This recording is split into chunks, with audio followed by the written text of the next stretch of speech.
పేరుని ఈసీ అనుమతించదు అంటూ మాట్లాడారు బీఆర్ఎస్ నేత పటోళ్ల కార్తీక్ రెడ్డి. ఒకే పేరును మళ్లీ వాడడం నిబంధనలకు విరుద్ధం అన్నారు ఆయన. కొత్త పార్టీ రిజిస్ట్రేషన్ ని ఈసీ అనుమతించదని, కవిత పార్టీ ఇంకా ఈసీఐలో నమోదు కాలేదనిపిస్తోందని అన్నారు. టీఆర్ఎస్ అనే పేరుని 10 ఏళ్ల పాటు ఈసీ ఫ్రీజ్ చేసిందన్నారు.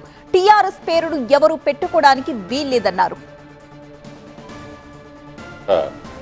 టీఆర్ఎస్ అనే ఒక పార్టీ పేరు పెడుతున్నట్టు ఈరోజు కవిత గారు వాళ్ళ సభ ద్వారా తెలియజేయడం జరిగింది. నేను ఈరోజు ఆ విషయంలో టెక్నికాలిటీస్ వరకే మాట్లాడదలుచుకున్నాను. ఎలక్షన్ కమిషన్ ఆఫ్ ఇండియా స్పష్టంగా వాళ్ళ గైడ్లైన్స్లో ఒక పార్టీ పోలిన పేరు ఇంకో పార్టీ అప్లికేషన్ పెట్టుకున్నా, లేకపోతే ఒక అబ్రివేషన్స్ అంటే టీఆర్ఎస్గా వచ్చే ఇంకో అబ్రివేషన్స్గా వచ్చినా కూడా ఎలక్షన్ కమిషన్లో గైడ్లైన్స్లో, ఎలక్షన్ కమిషన్ ఆఫ్ ఇండియా గైడ్లైన్స్లో అట్లాంటి అప్లికేషన్స్ రిజెక్ట్ చేయడం జరుగుతుంది. ఎలక్షన్ కమిషన్ ఆఫ్ ఇండియా దగ్గర స్పష్టమైన గైడ్లైన్స్ ఉన్నాయి. ఒక్కసారి ఒక పార్టీ ఒక పేరుతో లేదా ముందు ఉన్న ఆ పార్టీ పేరు ఉన్నా కూడా కొన్ని సంవత్సరాలు ఆ యొక్క పార్టీ పేరుని ఫ్రీజ్ చేయడం జరుగుతుంది, మళ్ళీ వాడుకోవడానికి లేదు.